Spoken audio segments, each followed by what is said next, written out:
Всем привет из Новой Zealandии. Hello to all of you all across the world. I hope each and every one of you are looking after yourselves and looking out for each other. Welcome back to another video on my channel, and welcome back. It's good to be back. That's what I mean.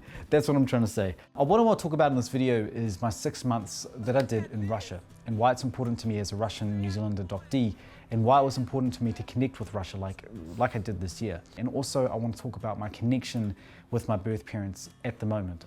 There's all sorts of things I want to talk about, and I know that this will provide some sort of light on my journey, some sort of support for others who want to do something similar. Now for me and myself, you know, I was raised in New Zealand. I came here when I was 2 years old. I was born in a small town in the north of Russia, Arkhangelsk, and I came to New Zealand in 1994. It's a long time ago now. But back then, you know, I don't remember anything from Russia as a 2-year-old, and I lost the language. I apparently knew pieces of the language as well, and it's always down to that little first video of me in the orphanage as a child with the little dragon.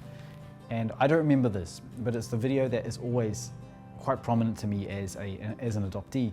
And that is when, around this time, when that video was shot in the orphanage, around that time was when I was adopted into my family. And my family here in New Zealand, all of that, I'm so proud to be raised here in New Zealand. It's part of my life. I'm a New Zealander, as well as having Russian blood. And there's a lot of questions a lot of people ask me. Why would you go back to Russia? Why do you want to go back there? Why did you bother going over there? Why was it so important to you? Now, I want to talk about that, and I want to explain to you as an adoptee why it was so important for me. I don't know if all of you know my story from the beginning, but back in 2013, that's when I reached out and tracked down my birth parents, my birth mother first, and then my birth father. Now, my birth father didn't know anything about me until I reached out to him through social media. And my birth mother, she was just in shock. She couldn't believe what had happened with me reaching out to her. It was a big shock in the whole family, everything, all of the whole circumstance at the time. I was only 21 then, now I'm 29, and so time has gone by quite fast. But with going back to Russia this year, back in February I left. I went over, I stayed with my family for a bit beforehand. They actually helped me organize my things, pack all my stuff, and I was ready to go. I knew that I was going to be in for a massive experience and a life-changing experience for myself. I know all of this, connecting the dots and just trying to figure out exactly where I've come from and Russia in itself and everything to do with Russia. I wanted to connect with that so much. I had been over to Russia quite a few times now, but I've gone over, and because I want to connect with Russia. It's not me leaving my family, it's not leaving all of that behind, but me connecting with Russia is such a priority for me. It's part of me. I lost the language. I've been trying to relearn it. I do know a lot of Russian, by the way, now. I do know a lot more Russian now, and that's still going to take a lot of work and a lot of time and practice. I do plan to study Russian. I really do, and it's a very incredibly hard language for me. I don't know why. I do pick up. I do know a lot, but it's a very difficult language for me to pick up completely. But that will take time. That will take some time. When I went over to Russia in February, I remember just getting into Moscow, and I remember all the snow, all the cold, and my friend Vera picked me up. Oh. Okay. Oh, Всем привет. Hi everybody. Это Vera. I'm Vera. And я в Москве сейчас. And Alex in Moscow now. Nobody knows. It's been a long 2 days, but I'm here now, and Vera picked me up from the airport. Thank you very much for that, by the way. Oh, you're welcome. Пожалуйста. Спасибо. Пожалуйста. Пожалуйста. Пожалуйста. And I want to say, by the way, Vera, thank you all so much. You know, your friendship, everything to do with Vera. I just am so appreciative. And she helped me so much in Russia. She helped me connect again with my birth mother.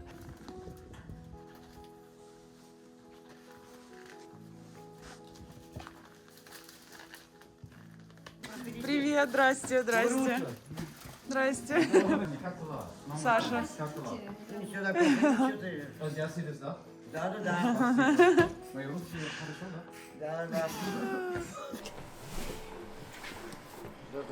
If Mama Tanya like yellow. Тебе нравится? Да. Now, with my birth mother, I'll be honest with you, the relationship isn't always strong. And like now that I've come back, I have lost contact with her. She has lost her phone again. And it's a very, very hard thing for me to explain just how I feel about that, because when I see her, it brightens her day. She's a massive smile on her face. But when I go, it's very difficult to keep that conversation going, keep that contact going. She goes to her friend's place and she surprises me quite often with phone calls.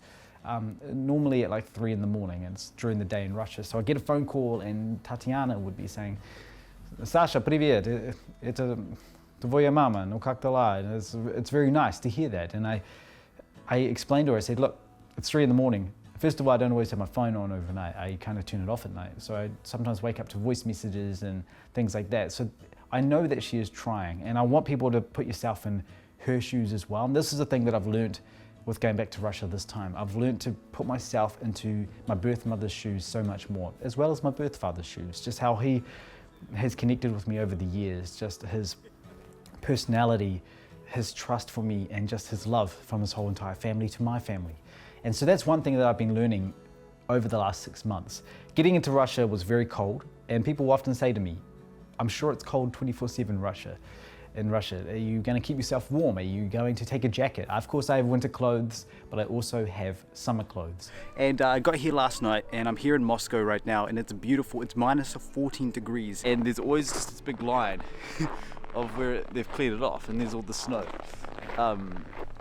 It's okay, it's okay. Now in Russia, of course, in Moscow, it was the heaviest snowfall in a very long time. I'm talking decades. And it was so much snow when I got there. I remember just getting there, all the snow everywhere, walking around, freezing cold in the morning. And I remember someone saying to me, I don't understand. This guy just talks about his cold mornings in Russia. That's okay. There was still more to come. It was still early days.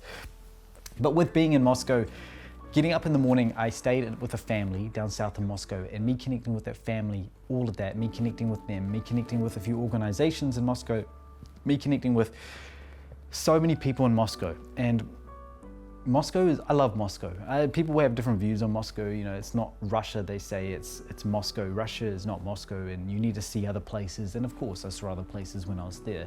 I went back to my birth city as well. I went to Arkhangelsk. And now that place, that's Russia, you know, that's the real Russia. And I stayed there for a week. I also went to stay with my birth father and his family, and I connected with that family so much. My birth father's family, I connected more with my sister, I connected more with my birth father's wife. All of that was so special, and that was such a special time for me. I remember making these vlogs and sitting down and doing the introductions and walking around St. Petersburg and just connecting more with the family, and I was so happy that I could do that while I was there. It was such a big goal of mine. And in the beginning, when I first went to Russia as a 21-year-old, going to Russia for the first time, I have so many different views on how I look at Russia this time. Everything is so different now. Of course, with the pandemic and things, it's a lot more different, but with myself connecting with Russia now, it's so much different. And how it's so much different, you ask me how it's so much different, well, that's just a guess. I'm guessing you will ask me that. When I first went to Russia, when I was 21 years old, I remember getting to Moscow and just seeing outside, it was like a culture shock. Everything was so unknown for me. Everything is always going to be unknown for an adoptee going back to the birth country, not just Russia, but any birth country. Everything's going to be completely new and foreign for you. So for me, that was one thing that I had to really think about when I got to Russia. And when I first went over there, just going to another place where there's no English anywhere. And as a 21-year-old, I was taking photos all the time. I was so amazed, and this place was incredible. I could not believe I was actually here. So that's my comparison with that, and it was all just me taking everything in and just going, wow, wow, wow, this is amazing. What is this place? Now, when I go there now, I feel completely safe, and I have no problem going to Russia. I went there by myself. I explored. I went to go and see around. There is a lot of stereotypes about Russia, and I mean, I feel fine there. Every time I'm there, I feel fine. I always connect with my friends. I always connect with my family there. I always say, if you want to go to Russia, you know, go with somebody as well. I'm not meaning that's with the safe and unsafe side of things. I'm saying just go with somebody and explore it. Especially if you do not know any of the Russian language, it's good to learn little pieces, but definitely go with somebody. Plan a trip as well. Prepare yourself.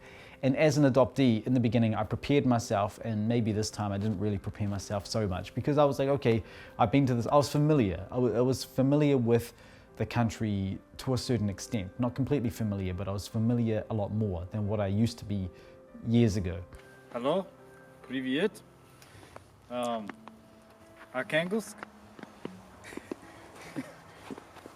What are you doing? Sir. Sir? Kov. Circle. Хорошо. Life is always going to be changing every year, every step of the way. You come across people, you let go of people, you connect with people, you don't connect with people. It's all part of life, you know. That's the one thing I've learned over the last 7-8 years of connecting with my birth family in Russia. It's all part of the journey. It's all part of the journey. With me in Russia as well, I also went to Siberia. I went there twice. We're doing a few stories there. We had been filming my upcoming TV show, which I am so proud of. It's a big project of mine, 6 families, and I'm looking forward to sharing that series to all of you as well here up on YouTube. And I know it's going to go places for it's going to be very helpful for families all across the world, adopted or not. It's just a very inspirational, touching, emotional journey of adoptees connecting with their roots. And to me, it's so important to connect with your roots.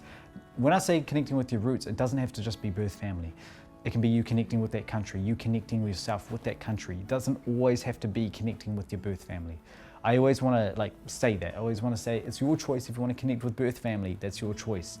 For myself, I've always found it important to connect with my birth family because as a Russian adoptee, I just want to know who my birth parents were. And I had to be prepared for anything that was going to come my way about their lives, about what they do, how old they are, if they're alive or they're not. It's all these things I had to prepare myself as an adoptee. So going over this time, 6 months, I hope I'm not getting sidetracked. I just really want to have this conversation with you guys because I know it's been a long time and so many things have changed here. I am back in a normal routine. I'm now back at work now. I am writing the stories for my upcoming TV show.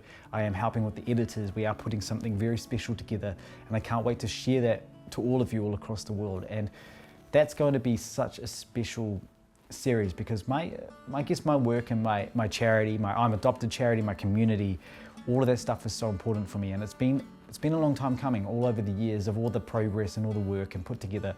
And I'm going to keep on doing that. I'm going to keep on working and putting that together for adoptees, no matter which way I do it, no matter which way I want to do it. All of that stuff is so important for me. With me connecting with my own family more here. I was in touch with my family the whole time when I was in Russia, and I'm still in touch with them, obviously, when I'm back here. I saw them briefly for about 3 days, and then we went straight into a lockdown, so I had to get back to the big city. But that's another, that's another story in itself.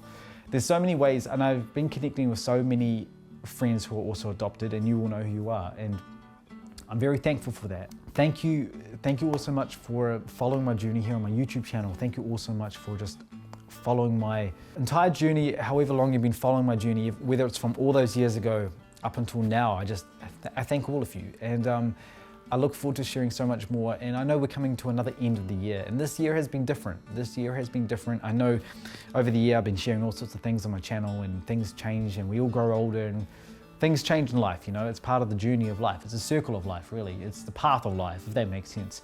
I really sometimes talk a bit too much, so that's it's okay. But thank you all so much. Look after yourselves and look out for each other. And until next time, до свидания. Из Новой Зеландии. И спасибо большое. И пока. И спасибо.